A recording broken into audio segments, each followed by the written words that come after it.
What's going on, everybody? Hockey Time here, back again for another edition of NHL Power Rankings. Happy Saturday, at least at the time of me uploading this. We are back on the regular upload schedule, uploading on Friday. The game schedules from the previous Saturday to the Friday before upload, so that's good news. The holiday, of course, threw things into a bit of a blender, but we are back on schedule, which makes me pretty happy. We're going to jump right into it. Number 32, same as last week, same as they've been for a lot this season.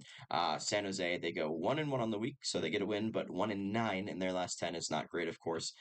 Not really any reason to move them up despite the one win this week. At 31, it's also the same as last week. Chicago, they go 1-2 on the week, 2-7-1 in their last 10. Just overall struggling, much like the Sharks have been, of course, now without Bedard, amongst another handful of injuries. They do sign Nick Foligno to an extension this week, which is probably the best news they had all week. Otherwise, not really too much positive going on for this Blackhawks team. Number 30, dropping a spot, is Ottawa. They go 0-2 on the week, 3-7-0 in their last 10. The wheels have completely fallen off this team. It's become kind of a dumpster fire even after the coaching change. I don't know what moves they have to make, but moves definitely have to be made. This is a team that, of course, going into the season had playoff aspirations, as they've kind of had for the last 2 or so years, but big time this year, and it just has completely failed. So I don't know what is going to happen personnel wise for the Sens, but I would expect some changes probably at the deadline, and then of course in the offseason. This is pretty much a season that, as much as it stinks to say it, is kind of dead in the water. Number 29, moving up a spot, leapfrogging Ottawa, is Anaheim. They go 1-2 on the week, 2-7-1 in their last 10. Not playing dramatically better than them, but they at least picked up a win. They don't have nearly the negative momentum that's connotated with that Ottawa team. They are pretty depleted right now. No Zegras, no Minchikov. They lose Drysdale in the trade for a prospect who won't be on the roster until the very end of the year, but um, probably better spirits, at least for the Ducks, than for the Ottawa Senators. So for now, they jump the one spot. I don't know whether or not they'll stay there, but for the time being, I felt that that was appropriate. Number 28, the same spot as last week, just the one game this week. This is a shorter ranking, or a shorter week of rankings. Because of that, there's not going to be a ton of large movement swings. And of course, Columbus, a perfect example of that, only playing one game. They go 0-1, 3-3-4 in their last 10. I don't really have a reason to move them up or down based off of just one loss. So for this week, they're going to sit right there at 28. Number 27, dropping a spot, is Montreal. They go 0-1-1, 3-5-2 in their last 10. Again, still competitive in their games, but losing to San Jose is always a pretty tough bid, regardless of where you are in your season this year. So, not for that reason alone, but one of the reasons they dropped this week is that loss to the Sharks. Number 26, leapfrogging Montreal, is Buffalo. Buffalo goes 1-1 on the week. They are 5-4-1 in their last 10, playing a bit better hockey. They, of course, win at the hands of the Ottawa Senators earlier this week in the battle of the basement in the Atlantic Division, but you got to win the games that are in front of you. We'll see if they can do it on a back-to-back basis, because once again, they've struggled mightily with winning back-to-back games this year. We'll see if they can pick that up on Saturday, I believe. Number 25, the same spot as last week as well, as Detroit. Detroit goes 1-0-1 on the week, 5-4-1 in their last 10. They're in a similar spot to Buffalo, a team that looked, well, Buffalo hasn't really, but Detroit looked like they were in good shape to make the playoffs probably 25 games into the year. That's, of course, fallen off since the Patrick Kane trade. Alex Lyons looked good lately. That's really been the best news for them out of anything, because goaltending has been their biggest issue alongside their defense, especially since early in the year. Uh, they still have a chance to make the playoffs, I think, but they definitely have to pick it up. This is an Atlantic Division that the top teams are starting to warm up a bit, especially at the top end of that division. I think the top three seeds are going to be pretty much locked up pretty early on here, but between them and Tampa Bay, it could come down to kind of anything. Number 24, same spot as last week as well. They go 1-1 on the week. It's Washington. Washington 3-5-2 in their last 10. The same ailments that have had their grasp pretty much all year. The goaltending has not been as good. The scoring is still down. Hunter Shepard's had to play more games than we'd probably liked between injuries from Kemper and Lindgren. So kind of the same story that I've been preaching about this team the last few weeks.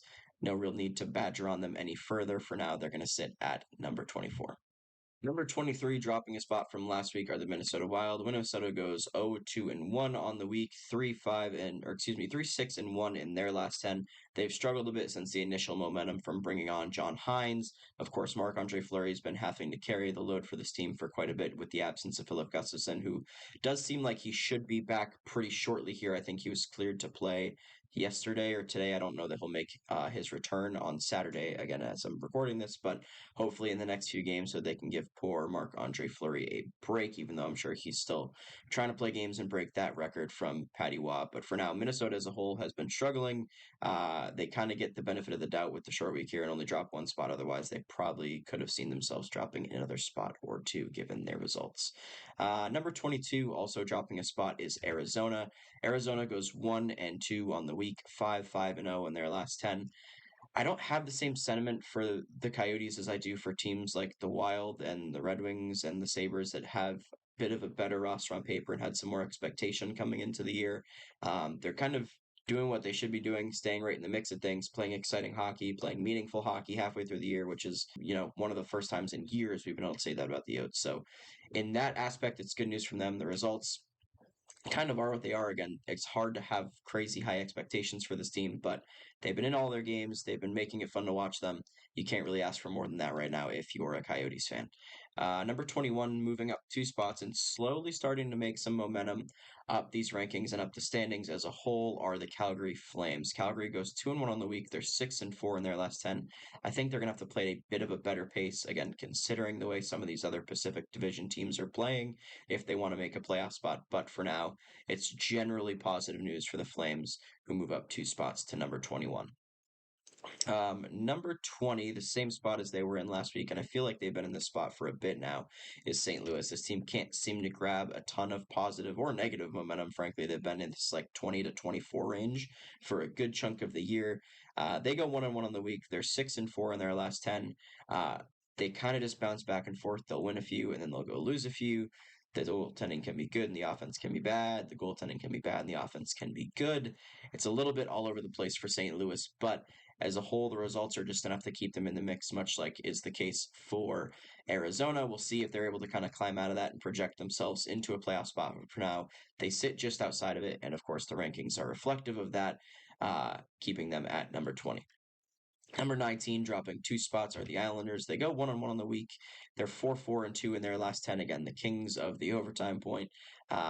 Just really some teams leapfrogging them. They haven't been playing as well as they were earlier in the year. Of course, I believe they still sit in a playoff spot in the Metropolitan. But again, the way some of these teams have been playing, not just in the Metro, but in the East as a whole, it's going to make it hard to hang on to that spot if they don't play at a better pace. And was really just kind of looking to reflect that in the teams that have jumped them. One of those teams, number 18, the same spot as last week, is Tampa Bay.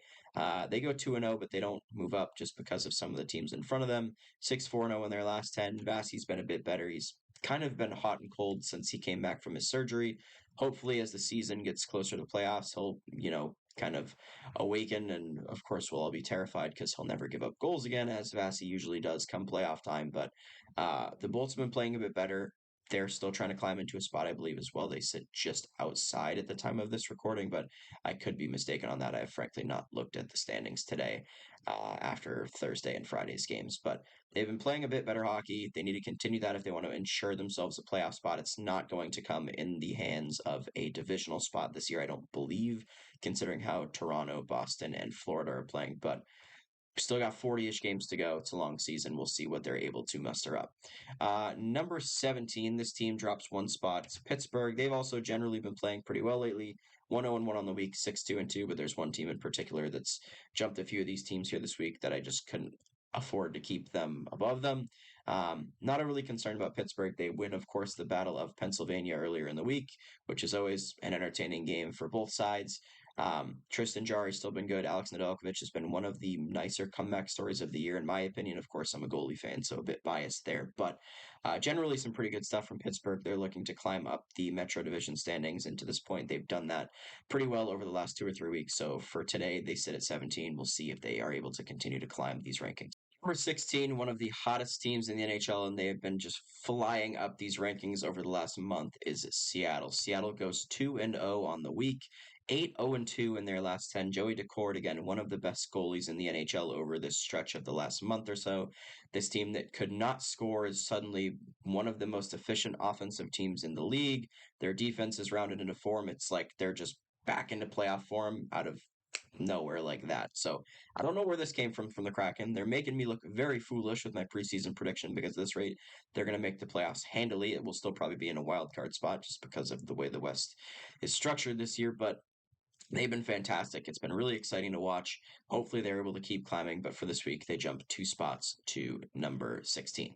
2 spots? 3 spots, my bad, from 19 to 16. Number 15, same spot as last week, just the one game this week, and they win it 7-0 or 7-1-2 in their last 10, is Carolina. This team has also been on a very, very good stretch. Bad news for them this week is that Pyotr Kochetkov goes down with an injury. I believe it was a concussion suffered in their game.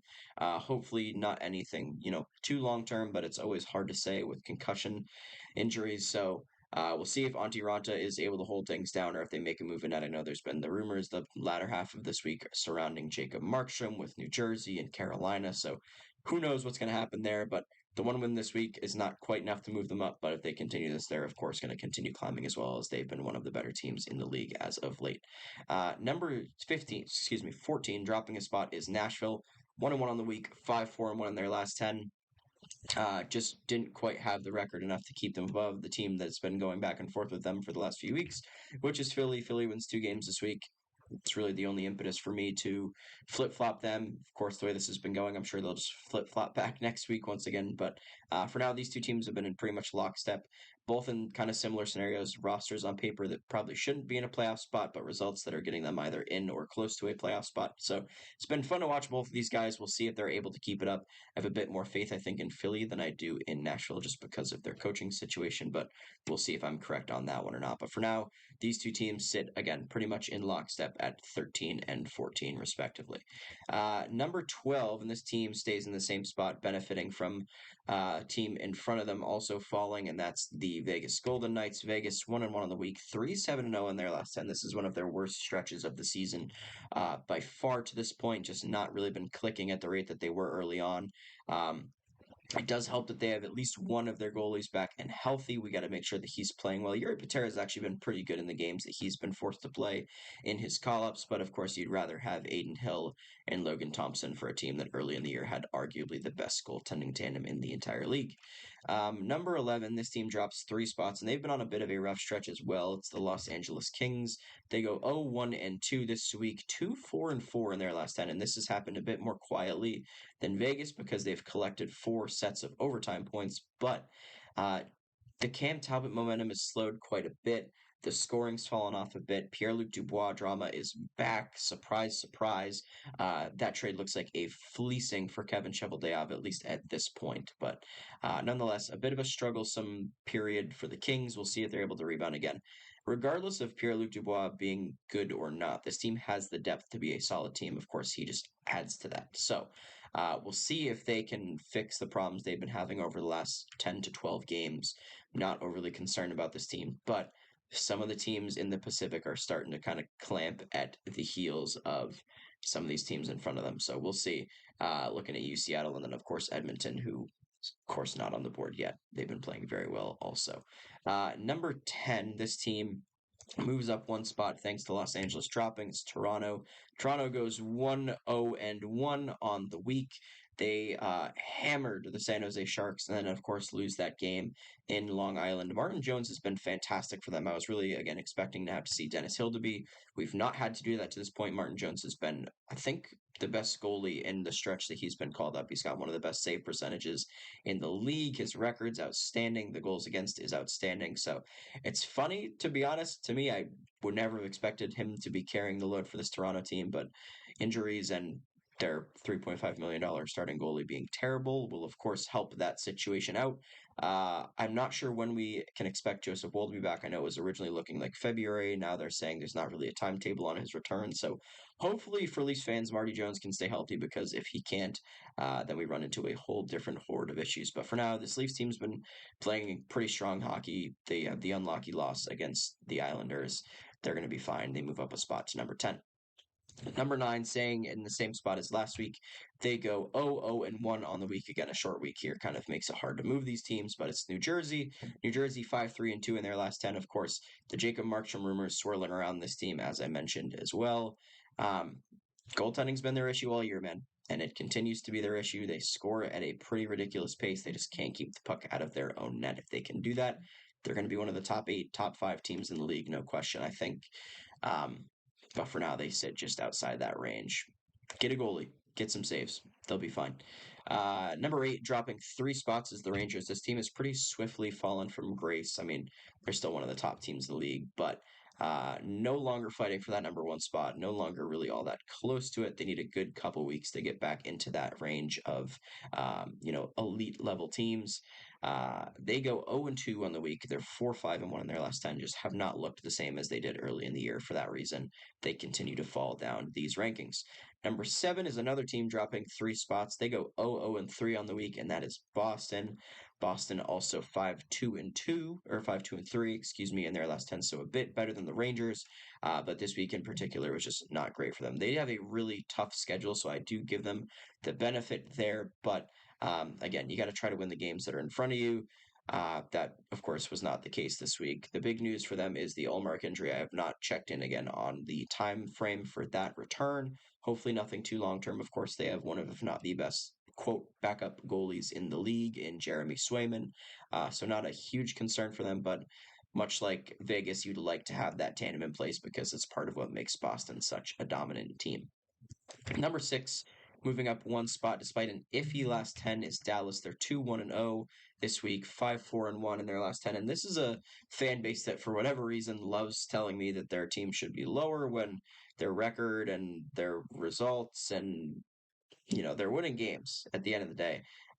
Is the play the prettiest? Definitely not. The game against Nashville was evident of that. Of course, it's the first game back for Jake Ottinger, which is tough, but I can't really drop this team with the way that they've been playing. And whether it's pretty or not, if they're getting wins, it's very hard for me to drop a team unless it's just like so apparent that they don't deserve to be getting the wins, kind of like it was the case for Washington early in the year. But even then, despite the fact that they were playing pretty poorly, they were still getting the wins and they still climbed the rankings. Now, of course, they're not, and they fall. So if Dallas goes into that same kind of pattern, they, of course, will fall too. But whether the wins are pretty or not, they're getting the wins, and that's frankly all that matters, at least in the regular season and again in the playoffs. So as long as they keep winning, they're going to keep climbing. Definitely the beneficiary of Boston and New York falling this week, but they do move up the 1 spot to number 6. Number 5, and this is the biggest movement of the week, moving up 5 spots, is Edmonton. I was hesitant to move them this much, but 2-0 on the week, 9 9-1 in their last 10. I had to make sure I was reading that right. This team has been absolutely on fire. Really, all of these top 5 teams have just been ridiculous lately. But Edmonton, one of only 2 teams to have 9 wins in their last 10 games. They've been playing exceptional. Really, clicking on all cylinders. McDavid is back and then some. Draisaitl's been playing great. Stuart Skinner looks much better than he did at the beginning of the year. Not really a ton of concerns about this team. It's just a matter of how far they can climb. They are back into a playoff spot now, which is ridiculous considering how far behind it they were to start the year. But they're back in a big way.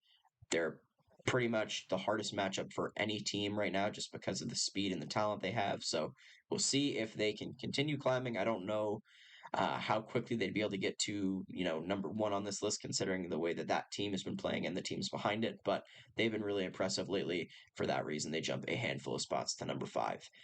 Number 4, moving up 2 spots, again, the beneficiary of Boston and New York falling, as well as playing ridiculously lately, is Colorado. They're 8-1-1 in their last 10, also 2-0 on the week. They take care of Boston and Vegas. Just a ridiculous schedule. They play Toronto tonight. They do not get a break from these top teams, but they've taken care of it to this point, which makes it all that more impressive. Alex Georgiev playing really, really well again. I don't want him to get run into the ground, but he's the goalie that's getting the result. I believe he leads the league in wins. Of course, playing behind this Colorado team will help that, but the team as a whole been great lately. Nathan MacKinnon has been on a Hart Trophy pace for the last, I don't know, month and a half. He's been playing unbelievable hockey, one of the best months, a calendar month in his career. Just been really fun to watch this team. They're doing what they did, the year they ended up winning the cup. Hopefully they can find a way to get to that or close to that again, because that was an extremely fun run to watch. But lately they've just been fantastic for that reason. They are at number 4. Number three, moving up the one spot, also 2-0 on the week and 9-1-0 in their last 10. There were three teams 9-1 in their last 10, actually, but that's Florida. Florida, much like Edmonton, has just roared up the standings.